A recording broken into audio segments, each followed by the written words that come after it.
अब मैं आपसे वो 3 से 4 पॉइंट पूछूंगा। महागठबंधन फेल क्यों हो गया? महागठबंधन फेल के कई सारे फैक्टर्स हैं। ये थेसिस का भी विषय है, पॉलिटिकल डिस्कोर्स का भी विषय है, रिसर्च का भी विषय है। लेकिन यदि मीडिया लिटरेसी की बात करते हैं, मीडिया के अंदर चर्चा की बात क्विक पॉइंट्स में है, सबसे बड़ी बात मैं ये देखूं तो जो नैरेटिव्स, जो अपोजिशंस और वर्सेस जो सिटिंग पार्टीज रही हैं, इनके नरेशंस जो जंगल राज या तमाम ऐसी चीज़ों हैं, इन्होंने बड़े जोरदार पुरजार ढंग से उठाए। इवन अमित शाह जी ने भी कई मंचों से कहा, मोदी जी ने कई मंचों से कहा। इन चीज़ों को इन लोगों ने उस तरीके से लोगों के बीच नहीं जाके बताया।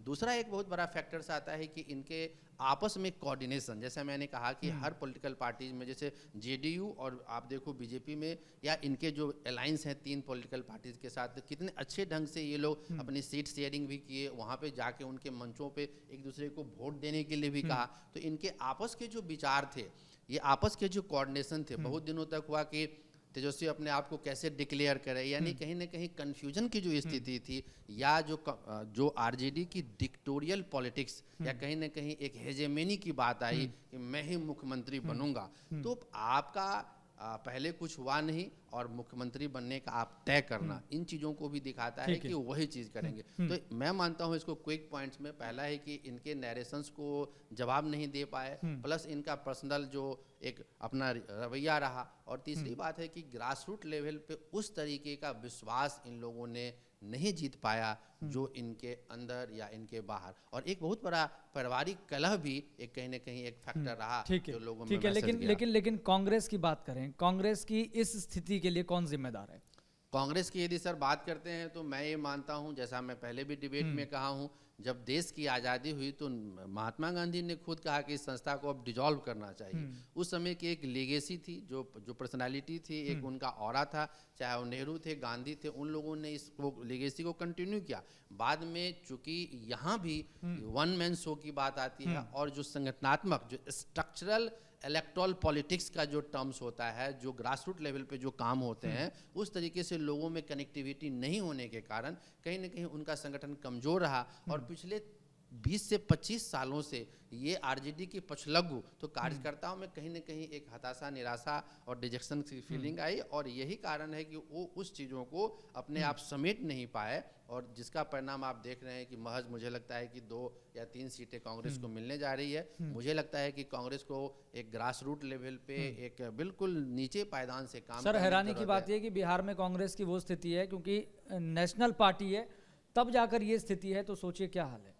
बिल्कुल आपने सही कहा, क्योंकि इसके पीछे यही कारण है कि आपके जो वोटर्स हैं, आपकी जो, देखो सबसे बड़ी बात सर ये होती है कि जो पॉलिसीज है पॉलिटिकल पार्टीज की, प्रोग्राम्स होते हैं, स्ट्रेटजी होते हैं, ये 3 बड़े बेसिक्स होते हैं। और इससे भी बड़ी बात मैं कहना चाहूँगा कि कोई भी पॉलिटिकल पार्टीज किसी सेक्टोरियन पॉलिटिक्स की यदि बात करता है, आरजेडी कास्ट बेस्ड पॉलिटिक्स की बात करता है, ऐसी परिस्थिति में बाकी जो लोग हैं बड़े सशंकित हो जाते हैं, डाउटफुल हो जाते हैं। तो मुझे लगता है कि जब हम स्टेट्स की परिकल्पना की बात करें तो उसमें सभी की इंक्लूसिव, हम वोटर्स हो सकते हैं, बट किसी के हम फेवर में है, डिसफेवर में है, लेकिन हमें कहीं ना कहीं इस स्टेट के एक पार्टिसिपेंट हैं, एंटिटी हैं। तो मुझे लग रहा है कि आप जो ऐसी महागठबंधन की स्थिति हुई है, उन सभी घटक दलों को साथ में बैठ के इनको मतलब मंथन करना चाहिए, और इनको कहीं ना कहीं होलिस्टिक पॉलिटिक्स की बात, उसकी रणनीति की बात करनी चाहिए। ठीक है। और दर्शकों के लिए सबसे महत्वपूर्ण सवाल जो इस समय कौतूहल का विषय भी बना हुआ है, सर, आपको लग रहा है कि बीजेपी के अंदर ये स्थिति होगी कि अब नीतीश कुमार को ही मुख्यमंत्री बनाए? क्योंकि चर्चा तो सर ये भी चल रही है, कि अब बीजेपी को नीतीश कुमार की जरूरत नहीं है। आपको लग रहा है ऐसे नंबर गेम के हिसाब से? हालांकि अभी कंक्लूजन नहीं निकला।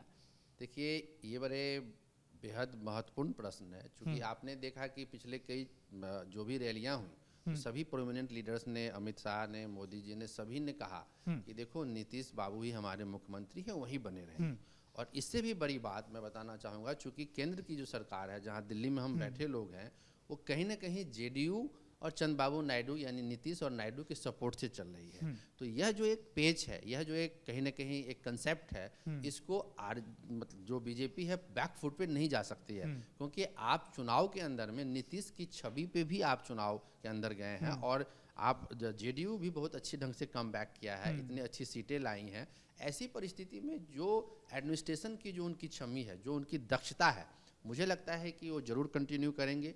या दूसरा अल्टरनेटिव सॉल्यूशंस है कि बीजेपी ये मनाने में उनको काबिल साबित हो जाए कि उनको यदि केंद्र में ले आए, कोई पोस्ट दे के डिप्टी प्राइम मिनिस्टर बना के या कोई मंत्रालय बना के। लेकिन आपको लग रहा है कि इतनी आसानी से नीतीश कुमार मान जाएंगे? नहीं मानेंगे, क्योंकि उन्होंने अपने कैरियर को दिल्ली में जब वो रेल मंत्री थे, बाकी मंत्रालय, तो अपने कैरियर को उन्होंने अपना बनाया। तो मुझे नहीं लगता है, हाँ इतना जरूर पॉसिबिलिटीज है कि कुछ समय के लिए वहाँ पे वो रहें। और एक फैक्टर हो सकता है जो हेल्थ का फैक्टर हो, तो ईश्वर के हाथ में है, तो उसके बाद ये पॉसिबिलिटी है कि बीजेपी अपने स्टेक को सामने रखे। लेकिन एज ऑफ नाउ मुझे लग रहा है ये क्लियर कट मैसेज है, जो हमारे नीतीश बाबू हैं वही मुख्यमंत्री वहाँ पे बनेंगे और उसी के देख रेख में सारी व्यवस्था कायम होगी, चूँकि आपका केंद्र के साथ भी कहीं ना कहीं पलड़ा प्लस माइनस का है।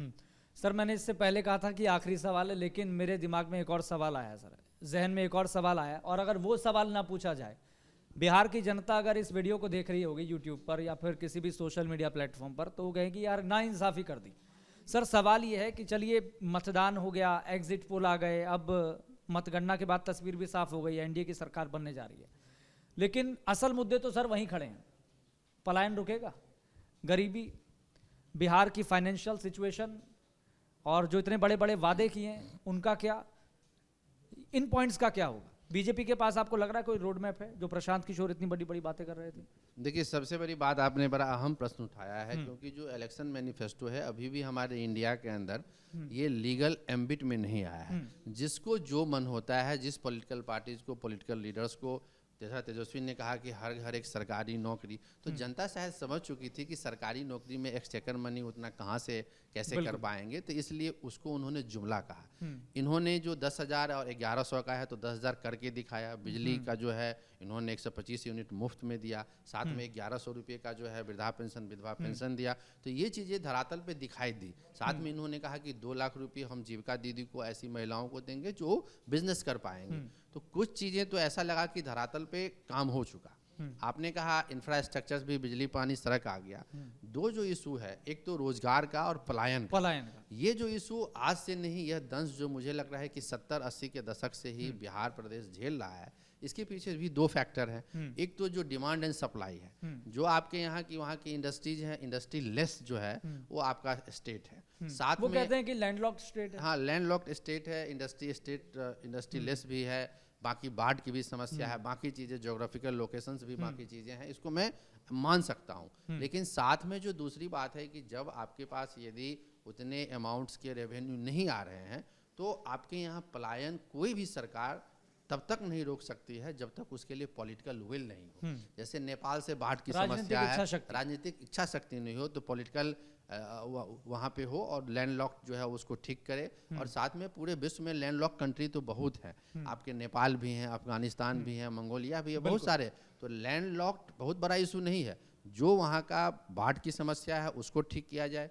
जो इंडस्ट्री नहीं आने के पीछे at back of the mind है कि हम वहाँ जाएंगे तो क्या पता 5 साल के बाद हमारी इंडस्ट्री सुरक्षित रहेगी, जो हमने कहा लॉ एंड ऑर्डर की बात है, उन चीज़ों को देखते हुए, क्योंकि मुझे लगता है कि सबसे पहले इसमें सिविल सोसाइटी के मेंबर्स का भी योगदान है। यदि कोई छोटी सी घटना घटती है और उस घटना पे आपका रिएक्शन इतना होता है, कास्ट को लेके, क्लास को लेके, रिलीजन को लेके, तो जो प्रिविलेज्ड लोग हैं, जो उद्योगपति लोग हैं, उन्होंने देखा कि यहाँ पे रिएक्शन, जैसे फीवर होता है ना, तो डेंगू का फीवर बहुत ज़्यादा सूट करता है। तो इतना यदि आप, सबसे पहले सिविल सोसाइटी की भी जिम्मेदारी है कि यदि कोई गलती किसी व्यक्ति ने किया है तो उसको आप समाज का आईना नहीं बनाया, उसको let the police and administration will take the decision और जुडिशरी विल ऑल्सो। तो ये सारी चीज़ों को मुझे लगता है कि पलायन का मुद्दा अभी नहीं रुकने वाला है। आपने देखा कई रिपोर्ट्स में कि जैसे ही चुनाव खत्म हुए, चूँकि सर जैसे इशूज आए थे, तो लोगों ने बाहर अपनी कहीं ना कहीं उसको चेक करने के लिए कि हमारा नाम है कि नहीं, फिर से लोग समस्तीपुर में, मुजफ्फरपुर में, पटना में, सीतामढ़ी में प्लेटफॉर्म्स पे हैं, सब अपने गंतव्य की ओर, डेस्टिनेशंस की ओर वो जा रहे हैं।